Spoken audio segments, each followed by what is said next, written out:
መብትህንም ሆነ አገርህን ከገዢዎች መንጋጋ የምትነጥቀው በአንተ ትግል እንጂ በእነሱ ቸርነት አይደለም የሚለው የማርቲን ሉተር ኪንግ ጁኒየር ተግባራዊ ብሂልም ሆነ ከአምባገነኖች ነፃ የመውጣት ጉዞ በህዝቦች ነፃ የመውጣት ችሎታ ላይ እንጂ በገዢዎች ችሎታ ላይ አይመሰረትም የሚለው የሰላማዊ ትግሎች ሊቁ ገነሻር አስተምሮ በሩቁ የገባቸው የሚመስሉት የኢትዮጵያ ተማሪዎች ጉዞውን ጀምረውታል። አገዛዙ የጣለባቸውን አናነሳም ብለው የጫነባቸውን አንሸከምም ብለው ወጥተዋል። ከብዙ አጋቾች አምልጠው ከብልጽግና ወታደራዊ ፖሊሲ ተርፈው ከብርሃኑ ጁላ መልማዮች ድነው ከብርሃኑ ነጋ ተማሪ የመጣል ህግ ተሻግረው ዩኒቨርሲቲ የደረሱ ተማሪዎች ከገቡበትም እንዳይወጡ ትዘምታላችሁ ተብለዋል። ወደ ትምህርት ቤት እንዳይገቡ ከገቡም እንዳይመረቁ ከተመረቁም እንዳይቀጠሩ የሚያደርገው የትምህርት ፖሊሲ የኢትዮጵያ አርሶ አደር ከነ ልጆቹ እንዳይማር የሚያደርግ ብርሃኑ ነጋዊ ፖሊሲ አብይ አህመዳዊ አስተዳደር ተተግበረባቸው በየደረጃው ተስፋ አስቆራጭ ነገር እንዲገጥማቸው ሲደረግ ቆይቷል። ወደ ዩኒቨርሲቲ እንዳይገቡ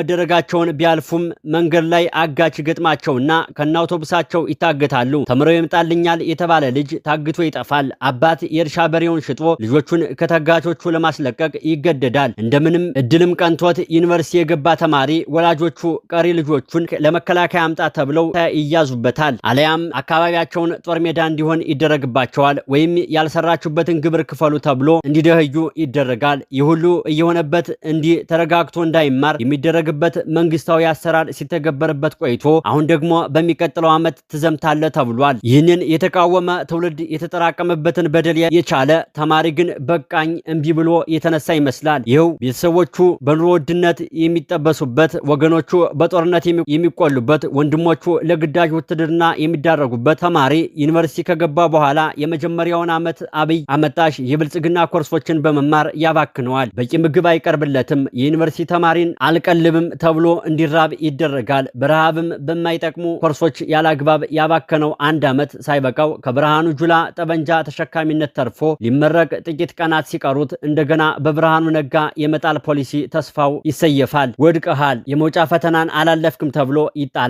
አሁንም ደግሞ ሌላ ተጨማሪ ዓመት በዘመቻ ታሳልፋለህ ተብሎ እቅድ ተይዞለታል። ከሚቀጥለው 2019 ዓ.ም ጀምሮ ከ10 ወር በኋላ እንደማለት ነው። አንድ የማህበራዊ ሳይንስ ተማሪ በ3 ዓመት ሊጠናቀቅ ይገባውን የነበረን ትምህርት እንዲህ ባሉ ዘልዛላ ምክንያቶች የእድሜውን 1/4ኛ በዩኒቨርሲቲ ውስጥ እንዲያሳልፍ ተገደደ ማለት ነው። ይህ የተማሪዎቹና የወላጆቹ አሁናዊ ሀገራዊ መከራ ነው። እንዲህ ያለ ጣጣ ኢትዮጵያ በዩኒቨርሲቲ ተማሪዎች ማስተማር ከጀመረችበት ወቅት አንስቶ ያጋጠማት ዘመን ያለ አይመስልም። ቢያንስ በንጉስም ሆነ በደርግም እና ኢህአዴግ ዘመን የዩኒቨርሲቲ ተማሪ ተራበ ሲባል አይሰማም። ይልቁንም ምግብ በማማረጥ ሰልፍ ሲወጡ ሽሮ መብላት የለብንም ብለው ሲያምፁ እንጂ ተራበን ብለው ሰልፍ ሲወጡ ታይተውም አይታወቅም። በእነዚያ ዘመናት በተለይ በኢህአዴግና በንጉሱ ጊዜያት ደግሞ የዩኒቨርሲቲ ተማሪዎች ለህዝብና ለሀገር ይሆናሉ ያሏቸውን አጀንዳዎች ጭምር የሚያስተጋቡ፣ የባሌ የጫካ እሳት አደጋ ሲደርስ መንግስት ዳተኛ ሆኗል ብለው የሚቆጡ፣ የመሬት ባለቤትነት የብሔሮች እኩልነት እንዲታወጅ የሚሟገቱ ወዘተ እንጂ ተራበን እያሉ የሚሰለፉ ሆነው አልታዩም። ሁሉንም ዘርፍ ኢላማ አድርጎ ያጠቃው የብልጽግናው አገዛዝ ግን ተማሪውን እሱንም ሆነ ወላጆቹን አማሮ አሁንም ለመብላት ጥየቃ አስወጥቶ የተጠራቀመ የመብት ጥያቄ የተከማቸ ብሶት ፈንቅሎ የወጣ ተማሪ ከኦሮሚያ ጀምሮ በተለያዩ የሀገሪቱ ክፍሎች በዩኒቨርሲቲዎች ቀጥለዋል። የኢትዮጵያ የዩኒቨርሲቲ ተማሪዎች መንግስት የጫነባቸውን የማማረርና መማረርን እንዲጠላ የሚያደርግ ፖሊሲ እንኳን ሰይፍ የሚያስመዝዝ መሆኑን የሚያነሳ አንድ ባለፈው ዓመት የተመረቀ ተማሪ በግቢው ስትቆይ ተስፋ እንድትቆርጥና ከወጣ በኋላም ምንም በጎ ነገር እንዳይታይህ የሚያደርግ ወጥተህ ስራ ብቻ ሳይሆን ሰላም እንደማታገኝ የሚያደርግ ህይወት ነው የምታሳልፈው። ስንወጣ የገጠመን የሚሆነው ከ3 ዩኒቨርሲቲዎች የተመረቅን 4 ጓደኛሞች እስካሁን ስራ ሊያዝንም በማለት ያብራራል። እናም የተማረሩት ተማሪዎች፣ ተስፋ ያጡትም ተማሪዎች፣ ተስፋቸውም ዘማችነት ነው የተባሉ የትውልዱ አባላት አሁንስ በቃ ያሉ ይመስላሉ። ፍትሃዊ ጥያቄ ቀድሞት ያነሱት ደግሞ በታሪኩ አይቶት በማያውቀው መክሰፍት ውስጥ የሚገኘው የኦሮሚያ ህዝብ ውስጥ በሚገኙ ዩኒቨርሲቲዎች የሚማሩ ተማሪዎች ናቸው። አገዛዙ ይሄ መንግስት የኦሮሞ መንግስት ነው እያለ ሊገድባቸው በስማቸው እየገደለ ሊኖርባቸው እየዘረፈ ሊከብርባቸው ሲወስን ገና በ2010 ዓ.ም ፊት ለፊት የገጠሙት የኦሮሞ ወጣቶች የብልጽግናውን አገዛዝ ቀድመው በመፋለም ይታወቃሉ። አሁንም ያንኑ ለመደገፍ በፈርቀዳጅነት ተነስተዋል። ያንን ደርጋዊ አዋጃቸውን፣ ያንን የትውልድ ጸር የሆነውን መመሪያቸውን በሚቀጥለው ዓመት ተግብረው ተማሪ እንዲያዘምቱ ከተናገሩ በኋላ የዩኒቨርሲቲ ተማሪዎች አምፀዋል። ፍትሃዊውን ጥያቄ በጉልበት ሊያቀበው የወሰነው አገዛዙም ተማሪዎችን በተለመደው የወረደው ወታደራዊ ጉልበት ለማስታገስ ጦር ልኮባቸዋል። ተቃውሞ ወደ ተቀሰቀሰባቸው ዩኒቨርሲቲዎች ግቢም በእነዚያ እስክሪብቶና ደብተር ይዘው መብታቸውን ለመጠየቅ በወጡ ወጣቶችም ላይ ሰይፍና ዱላ የሚያፈራርቁ ደብዳቤዎች ታይተዋል። እንዲያም ሆኖ ተማሪዎቹ አልተበገሩም። የመረረውን ተማሪ የሚያስቆመው የለም ያሉ የሚመስሉት ተማሪዎች ወጥተዋል። የቀረበላቸው ምግብ ባለመብላት የብልጽግና ሹማምንቶች ስልጣን እንዲለቁ የሚጠይቁ መፈክሮች እስከ ማስተጋባት ደርሰው በድሬዳዋ፣ በኦሮሚያ፣ በአማራና በትግራይ ዩኒቨርሲቲዎች ጥያቄያቸው እንዲመለስ እየጠየቁ ናቸው። ተማሪዎቹ ከተጠራቀመባቸው በደል፣ ካጡት ተስፋና ቤተሰቦቻቸው ላይ የደረሰ ካለው ጥቃት፣ ከተከማቸው አገራዊ ኪሳራ በተጨማሪ ይህንን ሰልፍና ቁጣ ለማካሄድ መነሻ ምክንያት የሆነው 1 ዓመት ተጨማሪ የትምህርት ዘመን መታከሉ በዘመቻ ምክንያት ጊዜ መባከኑ ነው። መጀመሪያ 3 ዓመት ይማሩ የነበሩ ተማሪዎችን ብልጽግና ወለድ የመደመር ሽታ የተጠናወታቸው ኮርሶች በማከል 4 ዓመታትን እንዲፈጅ ተደረገ። አሁን ደግሞ ዘመቻ ትወጣላችሁ የሚል ሕግ አውጥቶ ተግባራዊ ወደ ማድረጉ ተገባ። በእርግጥ ብልጽግናዎች ይህንን እንደሚያደርጉ ከተናገሩ ቆይተዋል። ሁሉንም ነገር ወደ ጦር ግንባር የሚል መፈክር ካነገቡ የቆዩት ብልጽግናዎች ተማሪዎችን እስከ ብሔራዊ ውትድርና የሚደርስ ዘመቻ ውስጥ እንደሚከቷቸው ሲዝቱ ነበር። በዚህ ዘመቻ የማይሳተፉ ተማሪዎች ስራም እንደማያገኙ አስረግጠው የተናገሩት እልቂትን ብሔራዊ መሳሪያና አጀንዳ አድርገው በጀመሩት በዚያው ሰሞን ነበር። ያልዘመተ ብሔራዊ ግዳጅም ያልወጣ ሰው ስራ አንቀጥርም ማለት የኔን ስልጣን ለማዳን ካልተባበር እኔ በመመራት ሀገር ውስጥ ስራ አታገኝም ነው። ብሔራዊ ውትድርና በኢትዮጵያ እናቶች ዘንድ ያለው ትዝታ ህመም ነው። ልጅን እንደወጣ መለየት። ብሔራዊ ውትድርና በኢትዮጵያ አባቶች ዘንድ ያለው ትውስታ መጥፎ ነው። አፈልሶ ያሳደጉትን የአብራክ ክፋይ ለሞት መገበር ነው። ብሔራዊ ውትድርና በኢትዮጵያ ወጣቶች ዘንድ ያለውን ታሪክ እልቂት ነው። በደርግ ዘመን የነበረው ያለውም ብሔራዊ ውትድርናና ዘመቻ ሰማያዊ ካኪ ለባሾች ኢሰፓዎች አገርን ማቅ ያለበሱበትን ታሪክ ሰማያዊ ቶክሲዶ የለበሱት የዘመናችን ኢሰፓዎች ብሔራዊ ውትድርናና ዘመቻ ያስፈልገናል ካሉ ውለው አድረዋል። ባጫ ደበሌ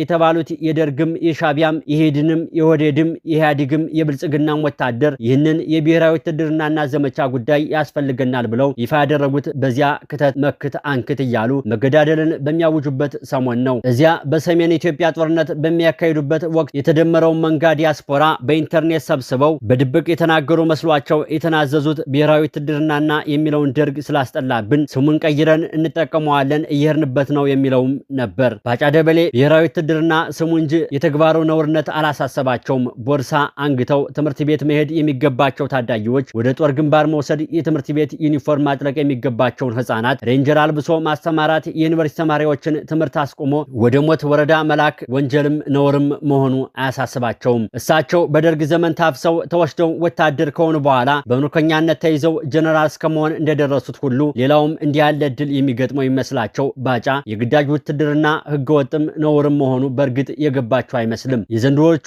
የኢትዮጵያ ተማሪዎች ግን ገብቷቸዋል። እናም አንዘምትም አንሞትም እንኳንስ ህይወታችንን እድሜያችንንም አንሰጥም ብለው እምቢ ብለዋል። እዚህ ጋር የዩኒቨርሲቲ ተማሪዎችን ለአመጽና ለተቃውሞ ያስወጣቸው የአብይ አህመድ ህግ የብርሃኑ ነጋ መመሪያ እንመልከተው። ብርሃኑ ነጋ የተናገሩት በመንግስት ሀብት ሲማሩ የቆዩ ተማሪዎች 3ኛ ዓመት ላይ ሲደርሱ ለ1 ዓመት ይዘምታሉ ብለው ነው። ይህም በሚቀጥለው ዓመት ይጀምራል ብለዋል። ይህ ማለት ዘንድሮ በየትኛውም ዩኒቨርሲቲ የ2ኛ ዓመት ተማሪ የሆነ ዜጋ በሚቀጥለው ዓመት ዘመቻ ይጠብቀዋል ማለት ነው። በዘመተበት አካባቢ የሚደርስበትን ህይወትን እስከ ማጣት የሚደርስ አደጋ በምን እንደሚተካ የዘመናት የስልጣን ናፍቆታቸውን ብልጽግና ያስታገሰላቸው ብርሃኑ ነጋ ይገባቸዋል ተብሎ አይጠበቅም። ኢህአፓ ነበርኩ የሚሉት እሳቸው በዚያ ዘመን ለዚያውም ካሁን የተሻለ ሰላምና ወጥቶ የመግባት ሁኔታ በነበረበት የእድገት በህብረት ዘመቻ ወቅት ስንቶች ወጥተው እንደቀሩ ስንት ወላጅ ጠዋሪ እንዳጣ ይገነዘቡታልም ተብሎ አይታሰብም። ብዙ ደም ያፈሰሱበት የእሳቸው የስልጣን ጥም ይረካ ዘንድ ግን ይህ ዘመቻ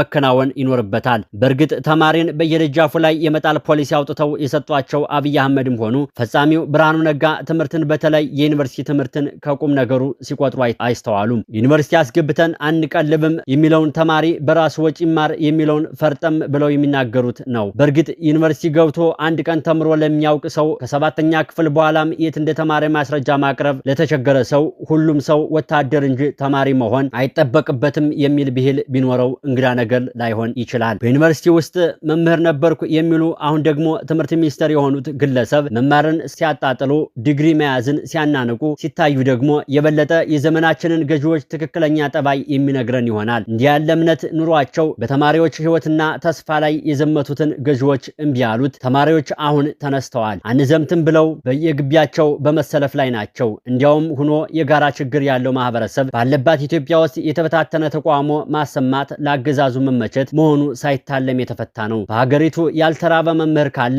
እሱ ከአገዛዙ ጋር ጥቅም ያቋለፈው መሆን አለበት። በዓለም ላይ የሚበላው ቸግሮት የምሳ ሰዓቱን በእምነት ተቋማት ውስጥ የሚያሳልፍ ተብሎ የተዘገበለት የኢትዮጵያ መንግስት ሰራተኛ ነው። በአፍሪካ ውስጥ ዝቅተኛ ደሞዝ የሚከፈለው የሕክምና ባለሙያ ያለው ኢትዮጵያ ውስጥ ነው። በዓለም ላይ በወር ከ50 $50 ያልበለጠ ደሞዝ የሚያገኝ ኮሎኔል ደቡብ ሱዳንም ሆነ ኤርትራና ሶማሌ አይደለም ያለው ኢትዮጵያ እንጂ። ያገዛዙ ጎብዛዝ የጥቅም ስኳር ካልደረሰው አንድ የብልጽግና መኮንን ይልቅ የሄሚኒቲ ቅጥር ነፍሰ ገዳዮች በብዙ እጥፍ የተሻለ ደሞዝ ያገኛሉ። የተሰራበትን ከመንግስት ጋር ውል የገባበትን የተቀጠረበትን ደሞዝ ለወራት ተከልክሎ በረሃብ እንዲቀጣ የተፈረደበት አፍሪካዊ አስተማሪ ካለ እሱ ኢትዮጵያዊ መሆን አለበት። የኑሮ ውድነት የሚቆላው መንግስት ወለድ ድህነት የሚያሰቃየው ከተሜ ከተማሪዎቹ የላቀ አጀንዳ አለው። ሰዎች በእምነታቸው ምክንያት መንግስታዊ ግድያ የሚፈጸምባቸው ኦርቶዶክስ ክርስቲያኖች ያሉት ኢትዮጵያ ውስጥ ብቻ ነው። የአረብ ድሮን ለማግኘት ብሎ የሙስሊሞችን ነፍስ እንዲጠፋ የሚያደርግ አገዛዝ ያለው ኢትዮጵያ ውስጥ ብቻ ነው። ያልበላውን ክፈል ያልሰራውን ማምጣ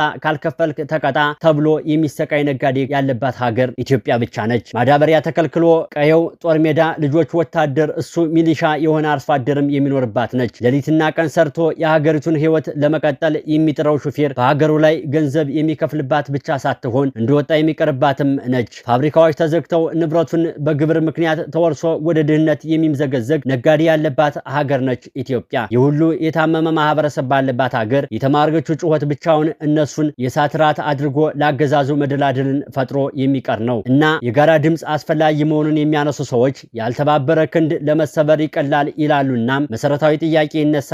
የተነሱት ተማሪዎች አጋሮቹ የታሉ? ከአብይ አህመድ ወታደሮች ጋር ተጋፍጠው ለመብታቸው ከሚጮሁ የአምቦና ጊምቢ የአክሱምና የአሰላ ዩኒቨርሲቲዎች ተማሪዎች፣ የባህር ዳርና ደብረታቦር ተማሪዎች አጋሮች የታሉ? መምህራን፣ ነጋዴዎች፣ ወታደሮች፣ ፖሊሶች፣ የከተማ ነዋሪዎች፣ የሃይማኖት አባቶችና እማኞች የታሉ?